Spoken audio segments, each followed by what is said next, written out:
오늘 여러분이 곧 만나게 될 이야기는 평범한 대학 강연이 아닙니다.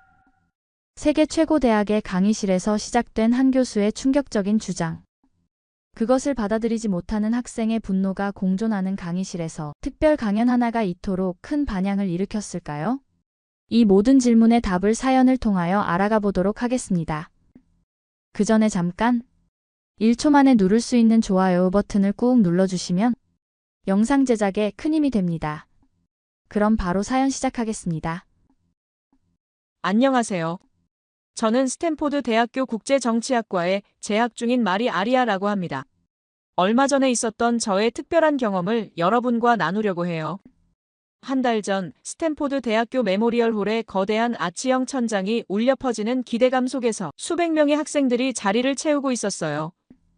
전쟁의 지혜, 한국의 생존 전략과 군사적 천재성이라는 미국에서 좀처럼 볼 수 없는 파격적인 주제로 특별 강연이 열리는 순간이었습니다. 저는 사실 이 강연에 참석하게 된 계기가 조금 특별한데, 전공은 국제정치학이지만 평소 동아시아 역사에는 그다지 관심이 없었어요. 그런데 최근 한류 콘텐츠, 특히 한국 역사 드라마를 보면서 문득 이 작은 나라가 어떻게 중국, 일본 같은 강대국 사이에서 수천 년간 살아남을 수 있었는지 궁금해졌습니다. 마침 학교 게시판에서 이 특별 강연 포스터를 발견했고, 이것이야말로 제 궁금증을 해결할 기회라고 생각했죠. 앞줄에 앉은 저는 필기구를 꺼내며 주변을 둘러봤는데 제 예상보다 훨씬 많은 인파에 놀랐어요. 이렇게 많은 사람들이 올 줄은 몰랐네. 저는 옆자리 친구에게 속삭였습니다. 뒷줄에서는 중국 유학생 류팡이 다소 불만스러운 표정으로 자리에 앉아 있었어요. 그는 어릴 때부터 중국의 찬란한 군사 역사를 배우며 자랐고 오늘 강연 주제가 마음에 들지 않는 듯했죠. 한국이 무슨 군사적 천재성이 있다고 류팡은 옆 친구에게 작게 투덜거렸습니다. 갑자기 무대 조명이 밝아지며 존 콜린스 교수가 단상에 올랐어요. 똑바른 자세와 날카로운 눈빛을 가진 그는 국제군사 역사학계의 살아있는 전설이었죠. 그의 등장에 청중들 사이에서 경외심 어린 박수 소리가 울려 퍼졌습니다. 여러분, 오늘 이 자리에 함께하게 되어 기쁩니다. 존 콜린스 교수의 깊고 힘있는 목소리가 홀 전체에 울려 퍼졌어요. 세계 역사 속에는 숨겨진 보석 같은 이야기들이 있습니다. 오늘 우리가 파헤칠 한국의 군사 전략은 그 중에서도 가장 빛나는 보석이라 할 수 있죠. 교수의 시작 발언에 류팡은 고개를 가로졌으며 팔짱을 꼈어요. 반면 저는 이미 첫 문장부터 필기를 시작했죠. 제 눈에는 호기심의 불꽃이 타오르고 있었습니다. 많은 사람들이 놓치고 있는 충격적인 사실이 있습니다. 교수가 말을 이어갔어요. 바로 작은 나라 한국이 어떻게 중국, 일본, 몽골 같은 강대국들에 둘러싸인 지정학적 환경 속에서 수천 년간 자신들의 정체성을 지키며 생존할 수 있었는가 하는 점입니다. 이 말에 류팡의 얼굴이 살짝 붉어졌어요. 그는 무언가 말하려다 참는 듯 했습니다. 교수는 그런 반응을 이미 예상한 듯 잠시 시선을 류팡 쪽으로 돌렸다가 다시 청중 전체를 바라봤습니다. 여러분, 오늘 우리는 역사에서 가장 놀라운 생존의 비밀을 함께 탐구할 겁니다. 한국이 어떻게 지금까지 존재할 수 있었는지, 그 이면에는 어떤 군사적 천재성이 숨어 있었는지 말이에요. 강연장 전체가 기대감으로 가득 찼고 저는 페이지를 넘기며 더 많은 공간을 확보했어요. 류팡은 여전히 의심스러운 표정이었지만 그의 눈빛에도 어느새 호기심이 깃들기 시작했습니다. 한국의 전투 능력은 타고난 것이 아닙니다. 생존을 위한 절박함이 만들어낸 결과물이죠. 교수의 말에 청중들은 더욱 집중했는데요. 한번 붙으면 끝을 보는 그들의 전략, 적은 수로 많은 적을 물리치는 놀라운 효율성, 그리고 끊임없는 혁신. 이것이 바로 우리가 오늘 파헤칠 한국의 군사적 비밀입니다. 많은 학생들은 숨을 죽이며 교수의 말 한마디도 놓치지 않으려 했어요. 류팡은 여전히 의심스러운 표정이었지만 그의 주먹은 어느새 펴져 있었습니다. 자신의 신념이 흔들릴지도 모른다는 불안감과 함께 동시에 새로운 시각을 접하게 될지도 모른다는 기대감을 느끼고 있었어요. 존 콜린스 교수는 대형 스크린에 한국의 산성 이미지를 띄우며 한층 더 진지한 표정으로 강연을 이어나갔는데요. 한국의 생존을 가능하게 한 첫 번째 비결은 다른 어떤 나라와도 차별화되는 그들만의 독특한 산성, 방어 전략입니다. 그의 목소리에는 확신이 가득했습니다. 스크린에는 가파른 산등성이를 따라 축조된 성벽의 모습이 선명하게 나타났어요. 여러분, 이것은 단순한 벽이 아닙니다. 완벽한 생존 시스템이죠. 교수의 열정적인 설명에 청중들은 집중했습니다. 한국의 산성은 단순한 방어시설이 아니었어요. 그것은 전 국민이 참여하는 총력전의 장이었습니다. 교수는 레이저 포인터로 산성의 여러 특징을 가리키며 설명했죠. 이것이 바로 한국과 다른 문명들의 결정적 차이점이에요. 또한 645년 당나라의 20만에서 30만 대군이 고구려의 작은 요새 안시성을 포위했습니다. 교수는 이제 역사적 사례로 넘어갔어요. 당시 세계 최강대국이었던 당나라의 막강한 군사력 앞에서 이 작은 성은 60일이 넘도록 함락되지 않았죠. 이것이 어떻게 가능했는지 아시나요? 그 말을 듣고 더 이상 류팡이 참지 못하고 손을 들었어요. 교수님, 중국의 성벽이 한국보다 더 오래되고 기술적으로 우수했습니다. 만리장성은 세계에서 가장 위대한 방어 시설이었죠. 교수는 예상했다는 듯 미소를 지었어요. 좋은 답변입니다, 류팡군. 하지만 당신은 표면적 유사성만 보고 있어요. 한국 산성의 충격적인 특징은 그 안에 있습니다. 그는 스크린을 넘기며 4가지 요소를 보여줬죠. 첫째, 한국인들은 험준한 지형을 최대한 활용했어요. 안시성은 적군의 접근을 근본적으로 어렵게 만드는 지리적 이점을 완벽하게 활용한 사례입니다. 둘째, 한국의 산성은 장기전에 최적화되어 있었죠. 성 내부에는 우물, 곡물, 저장고, 무기 제작소 등이 완벽하게 갖춰져 있어 외부 지원 없이도 오랜 기간 버틸 수 있었습니다. 청중들 사이에서 감탄의 소리가 새어나왔어요. 셋째, 가장 중요한 점인데요. 한국의 산성은 단순한 방어시설이 아니라는 점입니다. 교수의 목소리는 더욱 힘이 실렸어요. 그것은 적극적인 공격의 거점이기도 했죠. 안시성 전투에서 고구려군은 성 밖으로 나가 기습 공격을 감행했습니다. 이는 다른 나라의 성벽 개념과는 완전히 다른 혁신적 접근법이었어요. 넷째, 산성 방어에는 모든 주민이 참여했어요. 교수는 마지막 요점을 강조했습니다. 신분과 성별에 관계없이 모든 이가 각자의 역할을 맡아 성을 지켰습니다. 이는 당시로서는 혁신적인 총력전의 개념을 보여주는 것이었죠. 저는 손을 들고 질문했어요. 그렇다면 안시성 전투의 결과는 어땠나요? 교수는 만족스러운 표정으로 대답했습니다. 60일이 넘는 포위 공격에도 불구하고 안시성은 끝내 함락되지 않았어요. 이를 계기로 당나라의 고구려 정복 시도는 크게 좌절되었죠. 작은 요새 하나가 제국의 야망을 무너뜨린 역사적 사건이었습니다. 류팡은 완전히 집중하고 있었고 그의 눈에는 혼란스러움이 가득했어요. 그가 알고 있던 역사와 교수가 설명하는 역사 사이의 간극을 메우려 애쓰는 듯 했습니다. 여러분, 안시성의 성공은 우연이 아니었어요. 교수는 결론을 향해 나아갔는데요. 그것은 한국인들의 독특한 생존 전략이 집약된 결과물이었습니다. 그들은 불리한 조건에서도 창의적인 방식으로 자신들의 약점을 강점으로 전환시키는 놀라운 능력을 보여줬습니다. 교실 전체가 숨막히는 긴장감으로 가득 찼고 학생들은 자신들이 알지 못했던 역사의 숨겨진 면모를 발견하는 흥분에 휩싸인 듯 했습니다.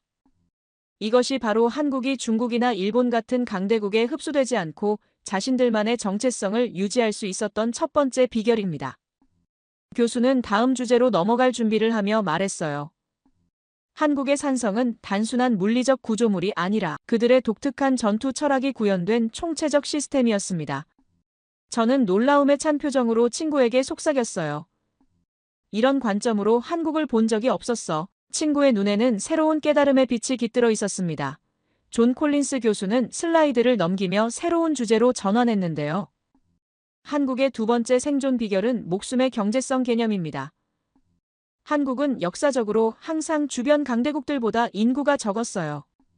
특히 중국과 비교하면 계란으로 바위치는 격이었죠. 교수는 인구 비교 그래프를 보여주며 설명했습니다. 이런 숫자의 열세를 극복하기 위해 그들은 충격적인 전략을 발전시켰어요. 그들은 일당백이라는 목표를 세웠습니다. 아군 한 명의 희생으로 적군 100명을 제거하는 것이 이상적인 전투였어요. 교수의 말에 강의실에 놀라움의 소리가 퍼졌어요. 옆에 있던 탐슨이 손을 들었습니다. 그런 목표가 현실적으로 가능했나요? 좋은 질문입니다. 모든 전투에서 이런 비율을 달성할 순 없었겠지만 이 목표를 위해 그들은 독특한 전술을 발전시켰어요. 그들은 가능한 한 야전을 피했습니다. 대신 산성에서 방어전을 선호했죠. 류팡이 다시 손을 들고 반박을 하기 시작했는데 그건 결국 수세적인 전략 아닙니까? 어떻게 그런 방식으로 전쟁에서 이길 수 있었죠? 교수는 고개를 저었습니다. 표면적으로 보면 그렇게 보일 수 있어요. 하지만 한국의 전략은 단순히 버티는 것이 아니었죠. 그들은 적절한 타이밍에 기습 공격을 감행했고 특히 적이 퇴각할 때 끝까지 추격하여 최대한 많은 적을 제거하려 했습니다. 옆에 있던 탐슨의 눈이 커졌어요. 퇴각하는 적을 추격한다고요? 그건 위험하지 않나요? 매우 위험했죠. 하지만 한국에게는 이런 위험을 감수할 이유가 있었어요. 교수는 물리친다라는 한국어 단어를 스크린에 띄웠습니다. 한국어에서 물리친다는 말은 단순히 적을 물러나게 하는 게 아니라 완전히 제거한다는 의미예요. 이는 적의 재침략 가능성을 최소화하기 위한 전략이었습니다. 류팡은 고개를 가로저었어요. 그건 너무 무모한 전략 아닙니까? 후퇴하는 적을 추격하다 함정에 빠질 수도 있잖아요. 맞습니다. 교수가 고개를 끄덕였죠. 위험한 전략이었어요. 하지만 한국은 이런 위험을 감수할 만한 이유가 있었습니다.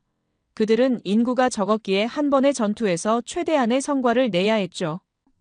적군이 살아 돌아가면 다시 공격해 올 수 있었으니까요. 마리는 열심히 필기를 하며 감탄했어요. 놀라운 생존 전략이네요. 교수는 고개를 끄덕였습니다.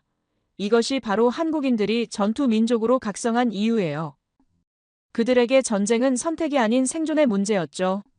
류팡은 이제 반박 대신 진지하게 교수의 말을 경청하고 있었고 그의 표정에는 혼란과 함께 새로운 이해가 깃들기 시작했습니다.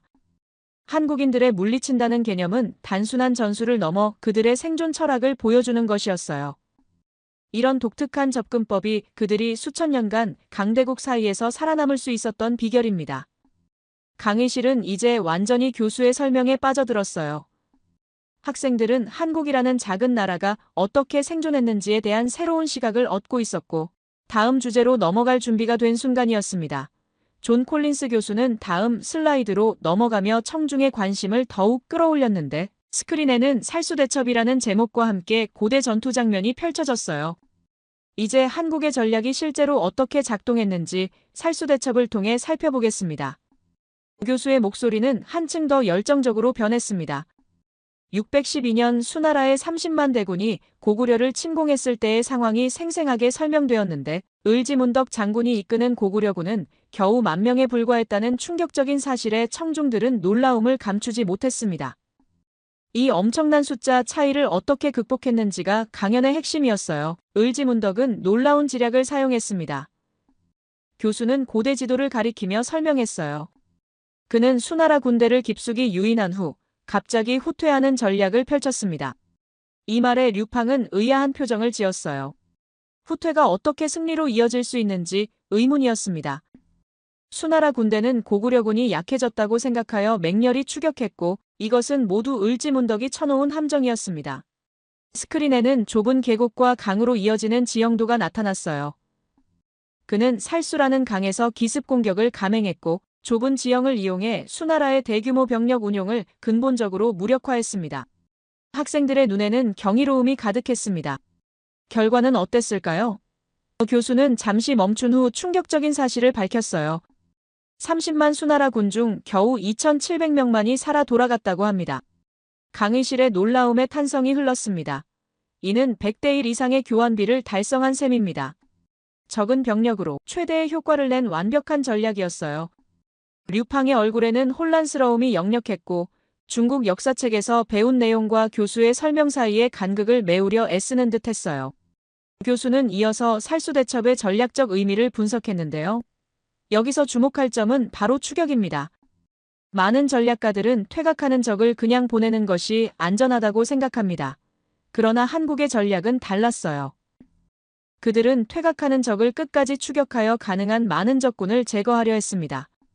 류팡이 손을 들었지만 교수는 질문을 기다리지 않고 계속 설명했어요. 왜 그랬을까요? 이는 앞서 말한 목숨의 경제성 때문입니다. 한국은 인구가 적었기 때문에 한 번의 전투에서 최대한의 성과를 내야 했어요. 적군이 살아서 돌아가면 다시 공격해올 수 있기 때문에 가능한 많은 적군을 제거하는 것이 중요했습니다. 류팡은 드디어 자신의 의문을 참지 못하고 손을 들었어요. 교수는 그에게 발언 기회를 주었습니다. 류팡은 중국 역사책에서는 이 전투가 다르게 묘사된다고 말했고, 교수는 이에 대해 고개를 끄덕이며 역사는 종종 승자의 시각에서 기록됩니다. 그러나 객관적 사료를 살펴보면 살수대첩의 결과는 부정할 수 없는 역사적 사실입니다. 라고 대답했고, 류팡은 더 이상 반박하지 못했어요. 그는 이제 자신이 알고 있던 역사의 일부분만 보고 있었다는 사실을 인정하는 듯 했습니다. 마리는 류팡의 변화를 흥미롭게 지켜보았어요. 교수님은 살수대첩의 교훈을 정리했습니다. 이 전투는 단순한 군사적 승리를 넘어 약소국의 생존 지혜를 보여주는 사례입니다. 을지문덕은 수적 열세를 창의적 전략으로 극복했고, 이는 한국의 전투 철학을 완벽하게 구현한 사례였어요. 그의 말에 학생들은 더욱 집중했습니다. 강연이 절정으로 치닫는 가운데 우리는 한국이라는 나라에 대한 새로운 존경심을 느끼기 시작했어요. 미국 유명 대학교에서 한국 역사의 새로운 시각이 펼쳐지고 있었고, 존 콜린스 교수는 슬라이드를 넘기며 새로운 인물의 초상화를 보여주었습니다. 이제 한국의 군사적 천재성은 조선시대에도 계승되었습니다. 화면에는 위험 있는 표정의 이순신 장군이 등장했고, 청중들은 이제 완전히 강연에 몰입한 상태였습니다. 이순신 장군은 한국의 전쟁 철학을 완벽하게 체화한 인물입니다. 교수는 열정적으로 설명했어요. 스크린에는 조선 수군의 전투 장면과 함께 거북선의 모형이 나타났습니다. 교수는 이순신 장군의 노량해전을 중심으로 설명을 이어갔습니다. 이순신이 보여준 전략은 앞서 설명한 한국의 전투 철학의 완벽한 실천이었습니다. 그는 퇴각하는 적을 끝까지 추격했어요. 이 말에 류팡은 여전히 의아한 표정이었지만 이제는 반박보다는 이해하려는 자세였습니다. 이순신의 목표는 명확했습니다. 가능한 한 많은 일본 군함을 격침시키는 것이었어요. 교수는 전략적 의미를 강조했습니다. 단순히 이번 전쟁에서 이기는 것을 넘어 일본의 전쟁 수행 능력을 근본적으로 약화시켜 미래의 침략 가능성을 줄이려는 계산된 전략이었습니다. 학생들은 경이로움에 찬 눈으로 필기를 계속했어요. 교수의 설명은 이순신 장군에 이어서 한국 무기의 혁신적 측면으로 이어졌는데요. 한국은 불리한 조건을 극복하기 위해 독창적인 무기들을 개발했습니다. 스크린에는 한국의 전통 활인 각공의 이미지가 떠올랐어요. 한국의 각공은 다른 나라의 활과 근본적으로 달랐습니다.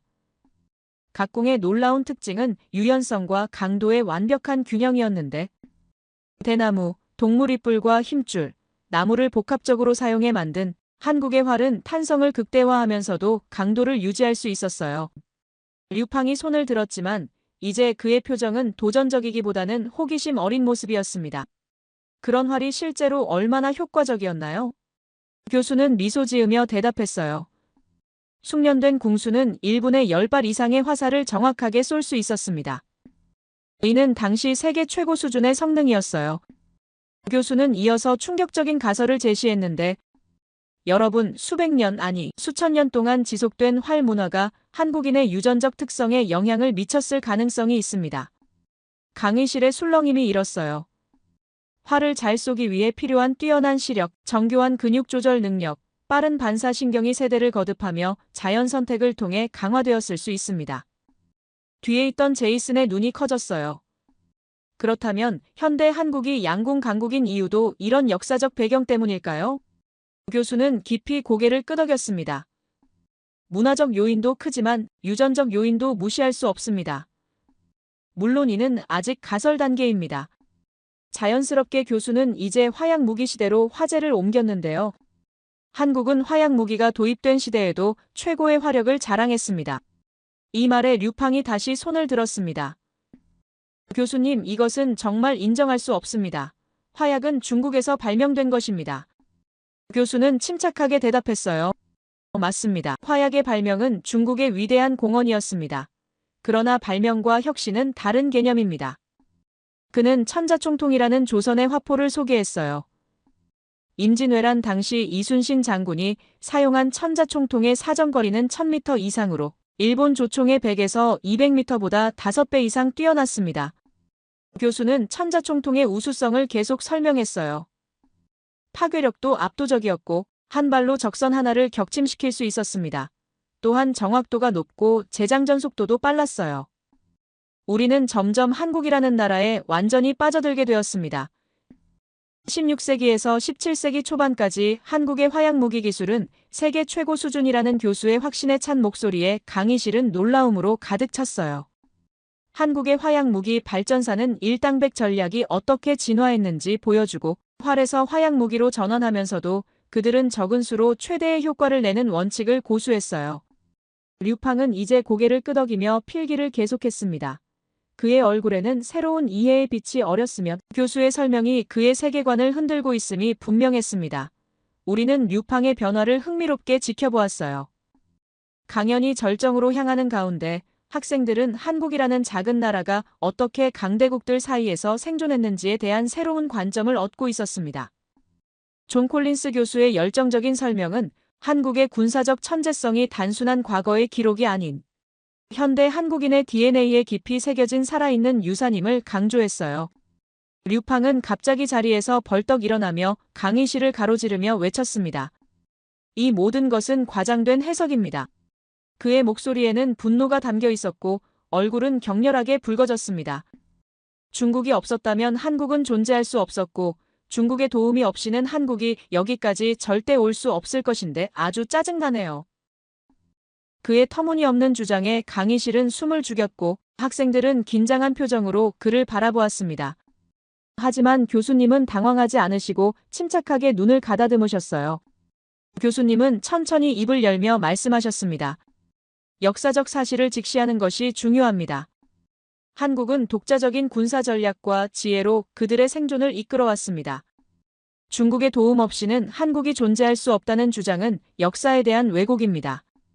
한국은 자신들의 독립적이고 자주적인 힘으로 수많은 도전을 이겨냈고 그들의 전략과 노력 덕분에 오늘날까지 존재할 수 있었습니다. 교수님의 논리적이고 명확한 설명에 청중들은 고개를 끄덕였고 그는 더 이상 참을 수 없다는 듯 교재를 책상에 내팽개치며 결국 자리를 박차고 강의실을 떠나버렸습니다. 강의실 안은 잠시 정적에 휩싸였고 일부 학생들은 당황한 표정을 지으며 서로를 쳐다보았습니다. 교수님은 차분하게 강연을 마무리하셨어요. 이런 감정적 반응은 역사의 새로운 시각이 얼마나 충격적일 수 있는지 보여줍니다. 그는 한국의 전투 정신이 현대 사회에 미친 영향을 설명했어요. 그렇게 긴 시간의 강연이 끝나자 열렬한 박수가 터져나왔습니다. 학생들은 흥분된 표정으로 서로 토론했고 저는 교수에게 조용히 다가가 추가 질문을 했어요. 이 강연이 제 세계관을 완전히 바꿨어요. 한국에 대해 더 알고 싶습니다. 교수는 따뜻한 미소로 대답해 주었는데요. 작은 나라가 생존하기 위해 발전시킨 한국의 전략적 지혜는 현대 사회에도 큰 통찰력을 제공합니다. 그의 말에 저는 깊이 공감했습니다. 한국에 대한 새로운 시각을 받아들이기엔 그의 민족적 자부심이 너무 강했어요. 이번에 열린 특별 강연은 많은 이들의 인식을 바꿔놓았습니다. 한국이라는 작은 나라의 놀라운 생존 전략과 군사적 천재성이 세계학계에 새롭게 조명받는 순간이었어요. 한국이라는 동아시아 나라가 수천 년간 강대국들 사이에서 독자적인 군사 전략으로 살아남았다는 사실이 제 마음을 사로잡았고 을지문덕의 천재적인 전략, 이순신의 끝까지 포기하지 않는 정신, 한국인의 놀라운 목숨의 경제성 개념이 머릿속에 한참 맴돌았어요. 이제 한국의 모든 것이 새롭게 보입니다. 세계 최고의 양궁 실력, 불가능을 가능으로 만드는 도전 정신, 끊임없는 혁신 능력까지. 그것은 모두 수천 년간 이어온 생존을 위한 투쟁의 결과물이었어요. 이번 강연을 계기로 한국 역사를 더 깊이 공부하기로 결심하게 되었네요. 다음에 좋은 모습으로 또 만나기를 기대해 봅니다. 끝까지 제 이야기를 들어주셔서 감사합니다. 모두 안녕히 계세요. 오늘의 사연 어떻게 들으셨나요? 스탠포드 대학교 강의실에서 마리가 체험한 특별 강연은 많은 생각을 하게 만듭니다. 존 콜린스 교수의 대담한 주장, 류팡의 거친 반발, 그리고 마리의 눈부신 깨달음, 한국이라는 나라가 강대국들 사이에서 살아남은 비밀, 그 이야기가 우리에게 전하는 메시지는 무엇일까요?